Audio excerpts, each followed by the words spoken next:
I don't know why that light is so bright right now. Gone Girl, Gillian Flynn. Where do I begin? Amy Elliott, soon to be Amy Elliott Dunn, and who is Amy Elliott Dunn for rest of the book, and Nick Dunn, who's also Lance Nicholas Dunn, goes by Nick. Amy's been gone for 6 days, and that's kind of where we end off towards the middle of the book, somewhere around page 215. There are about 390 pages in the book, so we got down to that halfway mark. We've gone 6 days, so let's backtrack a little bit. Amy, beautiful, blonde, tall, pretty, white, tan, just beautiful, beautiful overall. Parents rich. Amy rich, just rich. Everywhere is rich. She is so rich. Her parents raised her. She's born and raised in New York City. And her parents, Mary Beth and Rand, created a book series based on her life, her childhood. Amazing Amy. And this was a big hit in 80s, 90s. Not so much 2001, 2, throughout 2008. That's kind of when this book really starts to take place. It's in those early 2000 years. And so because of that success, she is set up pretty much for life. And they create a, she doesn't like to say trust fund, but trust fund. She has around $750,000 to use whenever she pleases for whatever she pleases. She's at this party, and she meets this man, handsome man, a little young, clearly like a ladies' man, very attractive, very pretty, very cocky, but not too cocky, confident, but not too confident, just the right amount. He knew he looked good, but he didn't show that he knew that he looked good. His name was Nick. They met at this party and ended up actually sharing a kiss.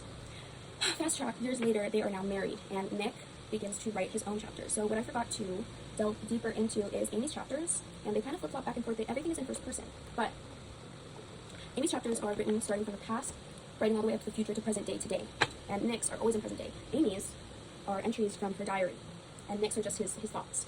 Everything is fine, everyone's happy, no fighting, no one is bickering, finances are good, she's set forever, they're good, they're having sex every night, they're in love, all that good stuff, all that married stuff.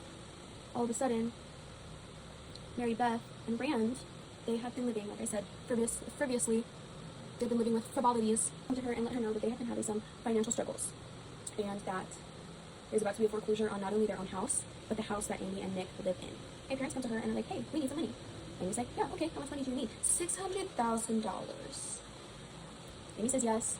She links the money to their account immediately because parents let her know that they are in serious financial trouble. And on top of this, we soon find out that Nick's mother is dying of cancer. Now, Nick never had a pretty good relationship with his father. Mother and father divorced, all that good stuff. They weren't close. Father was bad. Mother was good. Mom was happy. She worked in a mall. And Nick is from Missouri. So they moved to Missouri to help take care of his dying mother. And Amy's not too happy. This is where he kind of takes a turning point in his thoughts, because that's how his chapters are written. In his thoughts, he's kind of a little more aggressive. He is late. He is drinking a lot. And he actually used the rest of the trust fund to open up a bar with his sister Go. And Go is his twin sister. They've always been super close. They've always kind of been like brothers, she's kind of like brotherly towards him. Not to say that she's super manly, she's just brotherly. So they automatically, rekindle their relationship. They're super close, blah, blah, blah, blah. All he wants to do is hang out with Go, and he is neglecting his wife. And that's pretty obvious in the upcoming chapters is he doesn't make time for his wife anymore. He did marry Amy 5 years ago. 5. It's a long time to be married. And she is significantly older, than she was when they got married. Thing is, she is 37, 38 now, and he is 34. So, she's starting to get the little crow's feet and little wrinkles right here, a little, flabby chin. Not really, but, she's not producing as much collagen in her face as a 21-year-old, and he doesn't like that. And he doesn't really speak too much on it. He just stops loving her, pretty much. He just stops kissing her. He stops making love to her. He kind of just uses her for sex. And the reason I'm kind of saying that is because it becomes a very evident part in these coming future chapters is sex used to be great. That was a way that they were rekindling their bond and, lighting the fire, and just it was a very beautiful thing between both of them. And as he just kind of, and it goes into detail a little bit, not to a grotesque point, but to a descriptive point, where he will just come home, turn her around, do what he needs to do, and then leave. And by leave, I don't necessarily mean leave the house. Sometimes he will leave the house, sometimes he'll leave the room, but just emotionally he is not there connecting with his wife. He's just using her for what he needs, and then he's leaving. And, ew. Ew, yucky, yucky. Everyone seems to like him. He seems to like everyone until you start to read what he's actually saying. Oh, my goodness. And he's at his bar. It is his 5th wedding anniversary. He drives home after a panicked call from his neighbor saying that their cat is outside of the door, and the door is flung open. So he kind of nonchalantly, not really in a hurry, not really panicked, which I'm sorry, but if I got a call and said that, you know, my door is like flung open and my cat, who mind you is never outside, is now outside, best believe I'm speeding home, okay?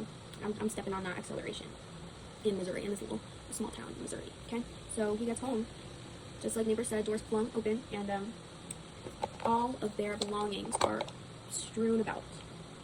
Ottomans are flipped over, tables are flipped over. There was obviously a struggle in this living room. We don't know with who, we don't know with what, but Amy is gone. Nick's unhappy in his marriage. Amy's unhappy because Nick doesn't love him, and Nick's unhappy because Nick is a cheater. We find out that he has been having an affair, full-on affair, with one of his students. He teaches journaling at a institution? College?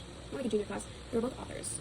She wrote magazines, those little quizzes, like, take this quiz to see if you're super hot and sexy. And he wrote articles, and he was a newsie, you know? So he is teaching journaling at, let's say, a college institution. And there is this girl, Andy. Wife's name is Amy. His mistress's name is Andy. Andy's like 23. His sister finds out. Sister's not happy. Doesn't like that. Andy came over to his house. They fell asleep. He had to rush her out the door. And his sister finds out. And he's not torn up about it. Mind you, he's also not torn up about the fact that his wife is still gone. So at this moment in time, we have every single reason to believe that Nick did something to Amy, but we don't know. There's no evidence, there's no proof. We find out later from the police that the entire crime scene struggle in the living room area was staged. The books fell the wrong way. The ottoman was too heavy to actually be able to knock over, so something was a little fishy. We find out soon after that the kitchen had been thoroughly cleaned, and after inspecting it with a blue light, there were serious amounts of blood, Amy's type blood, in that kitchen, which had been swept up, scrubbed up, cleaned up, sopped up. No trace, right? And he has no idea of this. He doesn't know. Oh no, my poor wife, where'd she go? What is this? We don't know. We soon find out later, you know, things just keep adding up for Nick. Find out later that he's also opened up a bunch of credit cards in his name. Nick Dunn, Nicholas Dunn, Lance Dunn, all this stuff, right? And he claims to not know at all.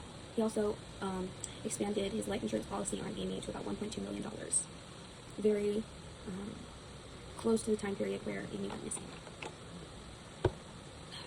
From Amy's point of view, from her journal entries, all she wants is to be loved. And Nick's not showing her an ounce, not even an ounce of intimacy, of love, of general care for another person. He just doesn't really care. And because of this, she soon befriends the neighbor next door with 3 triplets.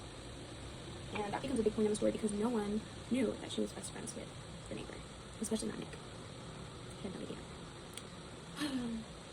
The book ends off in the middle. Ends off finding she is 6 days late, 6 days gone. She's been missing for 6 days. Hello?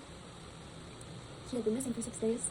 Her marriage was unhappy. Nick just kept lying and lying and lying and lying about things that started off little, but now are turning very small. Started off little, but are now turning very big. And keep adding up and adding up and adding up and adding up. And there's no sign of Amy. And we find out at the end that she is pregnant. Amy is pregnant. And nobody except the neighbor knew. So that's a little summary. I did miss out some parts because I did want to kind of speed things up and get to what I needed to talk to. I gave the important bits, but not too much to where if you read it, you would know everything that happened. This book is a slow burn. Slow. Which I knew that coming into it. Like I knew that starting to read it, but I didn't know how slow this book was going to be. This is a slow book. Only for the beginning. As soon as you hit page like 165, you're like, whoa, wait, I can't put it down. So I'm very excited to continue to read it, and I have always loved documentaries, mystery, murder, anything that was real.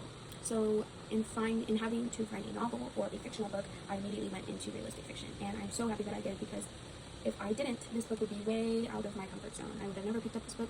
I would have never even flipped through the pages. And I'm so happy I did. So happy I did. Because it does give me inspiration into what I want to write about for my book.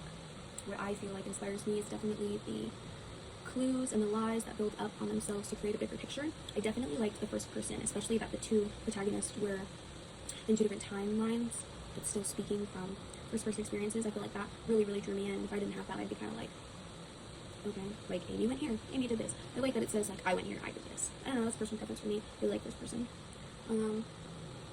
I like this book. I like it. I'm not sure if I'm in love with it at all. I don't think I love it yet. I know a lot of people who do love this book, which obviously I don't know why I told them, like, hey, don't tell me anything. But, I'm not sure how to feel yet. I just feel like I'll have a much clearer answer as soon as I finish the book and really have some time to sit with it, because I am a person who likes to go back and read and read and read again and write about it and then change my mind 12 times. So who knows what my end result is going to be. I could hate the book. I could think it's an absolute masterpiece and I could still hate the book. Hate's a strong word. Dislike. Loathe. Not appreciate. I don't know. We don't know. I don't know. Anyway. Gillian Flynn. Gone Girl. Pages 1 through 210. Thank you.